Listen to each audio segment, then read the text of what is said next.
menos eu acho que a análise da partida ela precisa ser feita de maneira compartimentada. E aí, assim, o primeiro setor do jogo, para mim, vai até os 20 minutos do primeiro tempo.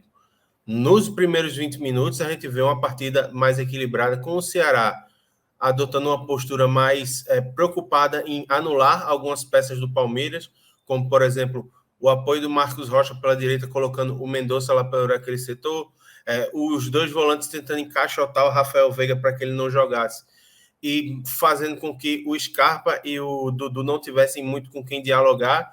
E aí, assim, a partir desse modelo de tentar engessar as principais peças do Palmeiras, eu vejo um Ceará que marca muito bem, só que tem dificuldade na saída de bola. Então, assim, não consegue ser tão eficiente na frente, não consegue chegar com força, mas vai para aquele jogo ali estudado de trocação, em que vai lá, tenta, aí perde a bola, aí o Palmeiras vem, perde e assim vai. Foi um jogo de trocação nos 20 primeiros minutos, em que as duas equipes tentaram se estudar, algumas tentativas de lado a lado, mas um jogo tecnicamente equilibrado a partir daí. Só que aí o Everton, ele sente em uma dividida com o Kleber, e aí o jogo passa 4 minutos parado. E nesses 4 minutos, o Abel Ferreira chama os jogadores e reorganiza o time.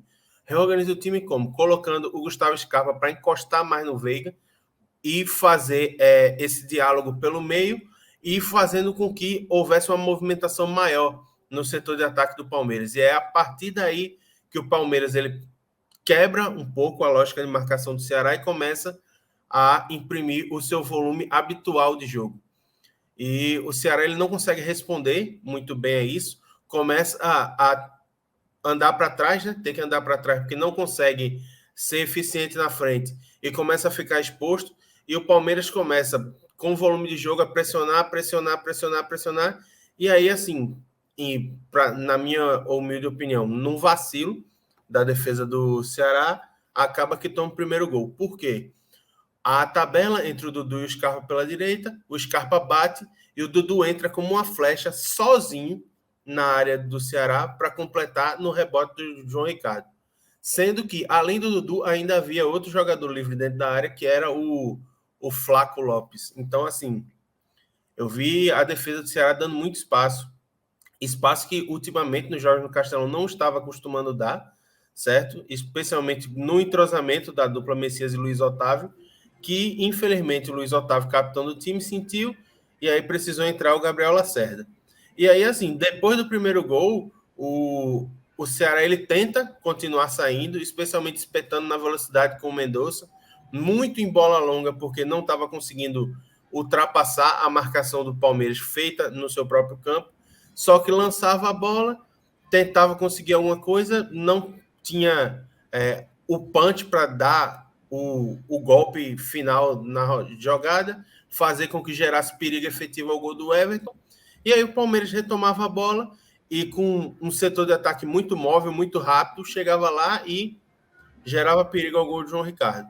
E aí, numa infelicidade, né, porque o Lindoso ele machuca, certo? Num choque que tem na lateral, ele machuca, fica esperando a bola sair para poder ser substituído para entrar o Rigonato, e nesse lance, o Gustavo Scarpa recebe a bola pelo meio, o Lindoso que deveria dar o combate. Na verdade, Iago, começa com um passe errado, se eu não me engano, do Vina. O Vina, ele dá um passe nas costas, acaba errando, e aí gera... A bola é recuperada, é lançada para o Scarpa, aí o Scarpa avança no meio campo. O Lindoso, sem condição de jogo, não consegue dar o combate, e aí ele acha um passe muito bonito pro Lopes, que avança, bate na saída do João Ricardo e abre os 2-0. E aí, assim, 2-0, 45 minutos de jogo, quando a gente esperava que tudo que o torcedor do Ceará imaginava que era o necessário era a virada para o segundo tempo, ocorre o primeiro grande lance polêmico do jogo. Que aí o Daronco ele não vê ou interpreta que não foi pênalti, e para mim é um lance assim muito claro que o Gustavo Gomes com as duas mãos empurra o Mendonça dentro da área, e aí ele não dá o pênalti, e para mim o mais estranho é o VAR nem o chama para ir lá verificar. E aí, assim, é um debate que inclusive eu acho que a gente ainda vai ter nesse programa de hoje, mas assim, eu acho que já passou da hora de haver uma padronização, tanto do critério de arbitragem quanto de critério de intervenção do VAR, porque assim, é um lance muito claro, certo? E quando você olha no destaque da transmissão como foi dado, se torna ainda mais absurdo o árbitro não ter visto e 2, não ter sido nem chamado. E aí, assim, a reclamação é muito assintosa do Mendonça, certo? Inclusive, assim, eu achei estranho ele não ter sido advertido, porque é uma reclamação com soco no ar, com reclamação e tal.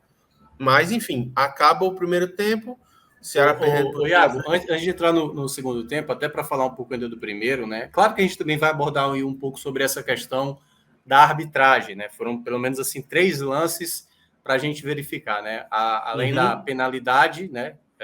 Que não foi marcada em cima do Mendonça, essa que você citou, tem a expulsão do Richardson também, que a gente vai debater, e, obviamente, a penalidade em cima do Vina também, que foi uma coisa muito discutida, né? Muito reclamada pelo lado do Palmeiras, tanto que até acho que foi o diretor de futebol falou e tal. Ele só olhou o lado onde o Palmeiras, na visão do Palmeiras, foi prejudicado, né? Ele não olhou. E ainda tem um pênalti que eles pedem, né? Eles dizem que o Zé Rafael sofreu um pênalti.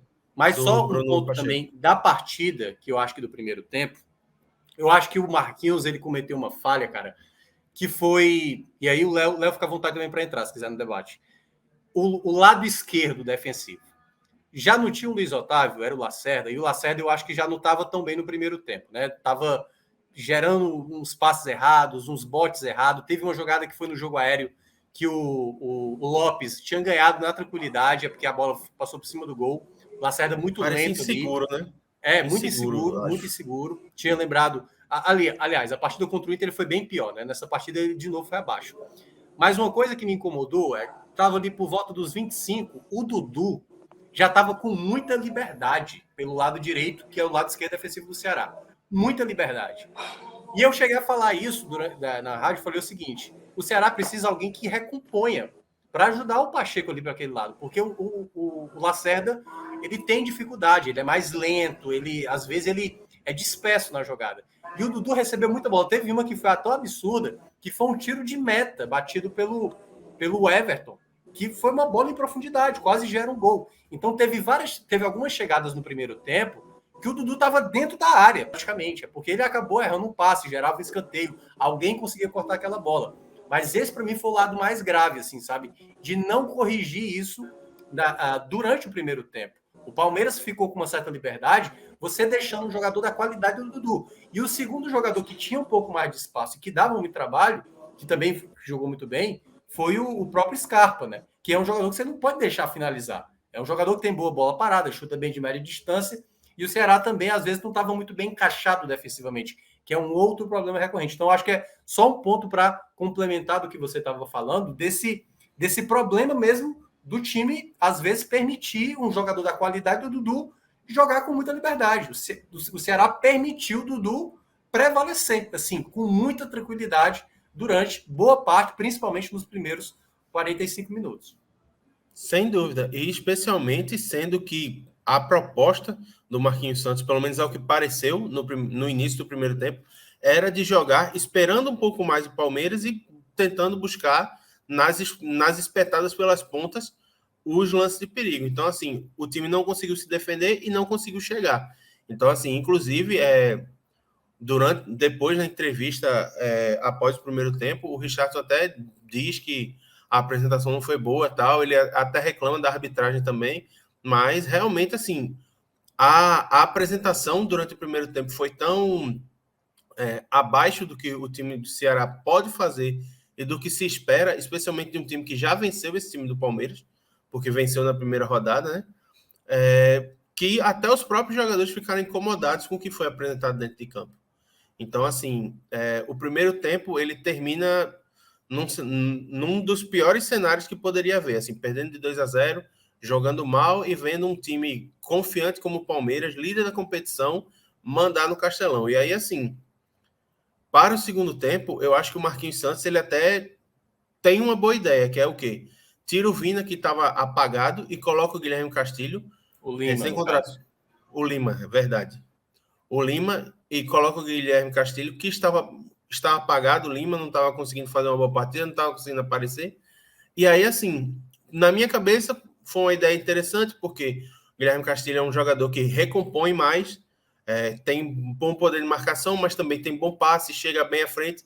Só que aí o plano tático do que estava na cabeça do Marquinhos Santos implode com 3 minutos de jogo, quando o Richarlison troca um gol por um cartão vermelho. E aí, assim, mais uma vez um lance que gera polêmica, porque muitos dos palmeirenses queriam o pênalti, sendo que a falta que o Richarlison faz é fora da área, certo? Mas é uma falta que ele era o último homem, ele precisava fazer aquela falta porque o Dudu ia chegar de cara com o João Ricardo. Então, assim, ele troca o gol pelo vermelho. E aí, assim, até o Ceará se reassentar e se reorganizar no campo, o Palmeiras volta a ocupar o campo do Ceará de maneira muito presente. E aí cria chance com o Gustavo Scarpa botando bola na trave, domina as ações, sufoca o Ceará, até que o Marquinhos Santos abre mão do Kleber, coloca o John Vasquez, e aí bota 2 atacantes de velocidade para tentar começar a sair para o jogo e tentar alfinetar a defesa do Palmeiras. E aí, assim, no meio ali do segundo tempo, o Palmeiras ele começa a cozinhar o jogo em banho-maria, achar que já estava a situação resolvida, começa a tirar os principais jogadores, e aí o Ceará começa a crescer no jogo. Parece que vira a chavinha dos jogadores em campo do Ceará, e eles começam a pensar, pô, eu acho que dá, vamos lá, vamos tentar fazer alguma coisa diferente. E aí, aproveitando a velocidade do Mendonça, aproveitando a velocidade do John Vasquez, começam a surgir algumas jogadas, até que aos 34, o Vina recebe bola na área, divide com o Danilo, ao choque, e aí o Vina cai na área e o Daronco marca o pênalti. Mais um lance polêmico, muita reclamação dos jogadores do Palmeiras. Na minha opinião, eu acho que foi contato de jogo, não foi pênalti, certo? Mas seria meio que a correção de um erro do que aconteceu no primeiro tempo. Então, assim, o Mendonça não tem nada a ver com isso, vai lá, bate o pênalti e recoloca o Ceará no jogo. E aí o Ceará passa a sufocar mesmo o Palmeiras, mesmo com um jogador a menos, e começa a pressionar, e o Palmeiras a jogar no contra-ataque, aproveitando a velocidade de jogadores como Breno Lopes e por aí vai. E aí, assim, o Ceará, inclusive, tem uma chance muito clara de fazer o segundo gol, quando o John Vasquez, ele, não sei se por ordem de alguém ou por iniciativa própria, ele arranca da ponta direita, após uma bola ser recuada para o Everton, ele parte para cima do goleiro, e aí, assim, quando o Everton vai... Logo após o gol, praticamente, um minuto depois. Quando ele vai quebrar a bola para frente, a bola bate no pé dele e dá uma adiantada. E aí o Vasquez consegue tomar a bola, mas ele não consegue ter o equilíbrio para fazer a finalização. E aí, assim, muitos dos jogadores do Ceará, inclusive, reclamaram de pênalti no lance, mas realmente, assim, não... Pelo menos pelo que eu vi na transmissão, eu corroboro com a comentarista de arbitragem, acho que realmente não foi nada, não. Foi um choque porque, assim, o Everton ele afasta, mas aí como o John Vasquez está caindo, o pé dele acaba resvalando no Vasquez, mas nada de pênalti, não. E aí, assim, o Ceará continua tentando muito no abafo, no empurrando a torcida, gritando, e vamos, e aí acaba que, assim, até tenta, mas não consegue reverter o resultado. Acaba que, com a derrota, cai a invencibilidade do Ceará de 7 jogos, né, em casa, pela Série A, sendo que desses eram 5 empates, os 5 primeiros jogos da fase Marquinhos Santos, e 2 vitórias, que foram os 2 últimos jogos.